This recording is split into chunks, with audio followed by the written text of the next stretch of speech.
Well, hello again, YouTube. It's been a while since I've updated the progress I've made on the chase cam. I've mounted it on my other airplane. It's a Kolb Firestar from 1985. It mounts pretty similarly. I've just attached it to the gear leg on this airplane rather than the flap handle on the other one. Same hose clamp, same hardware. Do a little video here of a flight I made last evening. It was a really nice, calm evening, and I went up about 3,000 feet above the airport, switched the engine off, and glided back, which is a lot of fun to do. Just so happens, as I'm taxiing out here, the camera happens to be looking at the airplane. It's just swinging free underneath the strut here, so I don't have any control over it, but it got the picture framed up reasonably good here. So this is the Corning Airport in about 7 o'clock or so in the evening.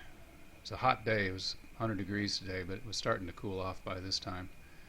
Had an interesting sky with some high clouds and some sundogs and a ring around the sun going on there, which made a beautiful sunset later on. So here's the takeoff. I've left the audio running on this, so you'll probably be able to hear a little bit of the engine noise.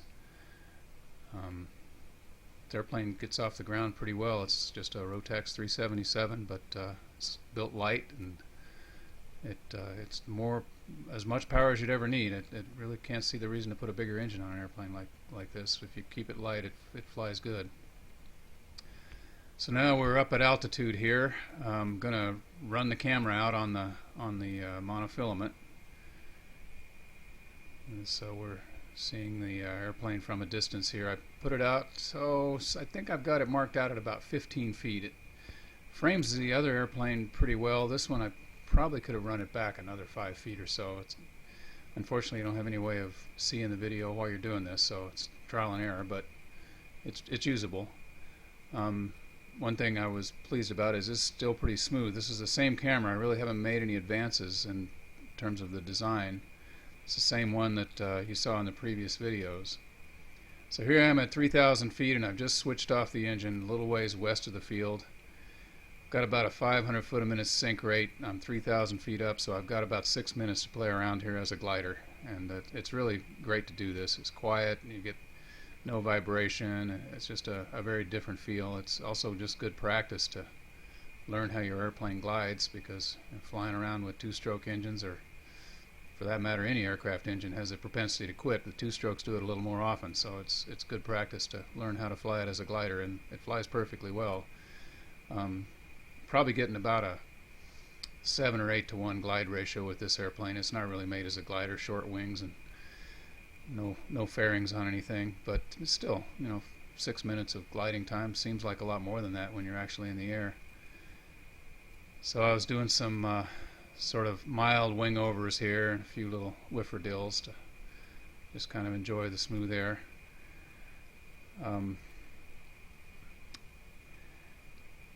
You can see the prop slowly turning in the slipstream there as the airplane's accelerating. It best glide speed's about probably around 35 to 40, and when I pull back to that speed, it tends to stop. But flying a little faster, the prop will slowly turn. I'm not able to restart the engine in this airplane in the air. I just can't pull on the rope hard enough. It's at a really funny angle over the shoulder, so without electric start, I'm pretty much committed to be a glider here. There was one other ultralight in the pattern.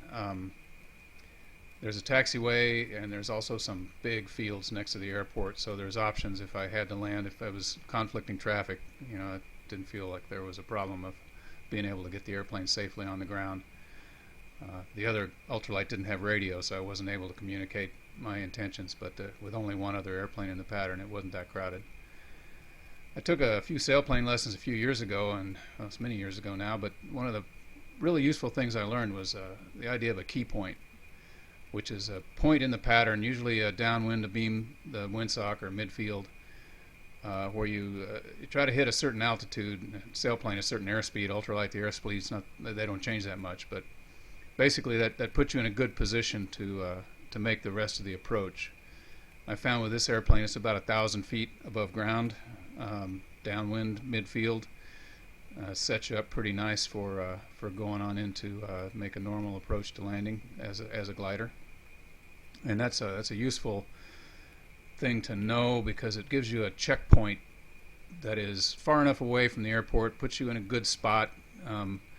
There's not much glide path control. I don't have spoilers, don't have flaps, so you need to be set up on your approach ahead of time to make a smooth one. Still a little high here. I'm going to do another couple of circles to lose a little altitude and just have some fun.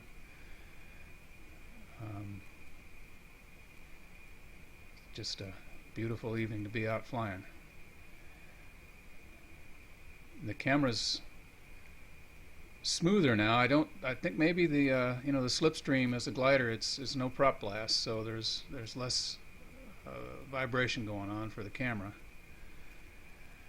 So I'm coming back into the key point now, getting down to about 1,000 feet, and I need to start concentrating on flying the pattern, and I didn't want to forget and leave the camera out.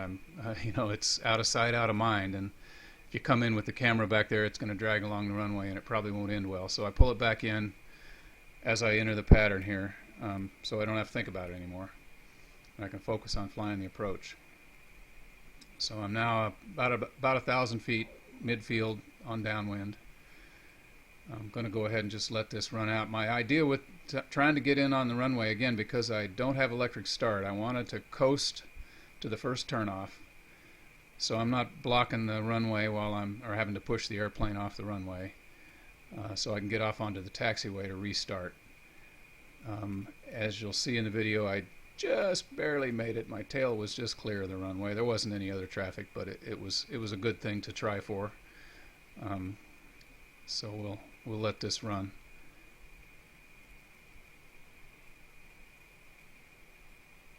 At this point, the camera is pulled up underneath the wing, and it contacts the lower surface, stabilizes it, provides another option for filming. It's more stable in this configuration. It doesn't bounce around so much. You'll see as I land, almost as soon as I touch down, the camera swings down on the string, because the only thing holding it against the wing is the slipstream. So as the airspeed bleeds off, the camera drops down, and then it starts to flop all around. It's really a pretty smooth touchdown, but in this video it looks like a near crash at landing because the camera's bouncing around so much. So don't be alarmed.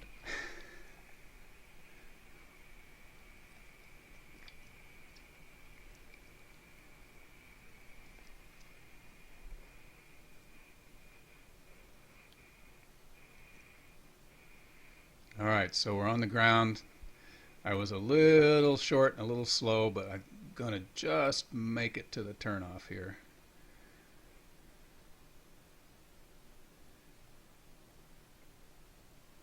You can see the windsock just hanging limp over there. It was a really calm evening. Best time of the day to fly in the summertime. So here's the first turnoff. I just crossed over the yellow threshold line at the end of the runway. I wanted to taxi past the hold short line, but I didn't quite make it. But fortunately this engine starts pretty easy, so I got it started on the first pull and headed on back to the hangar. Actually, I headed on back to do another flight, which I'll put up on another video here in a little while. So that's it.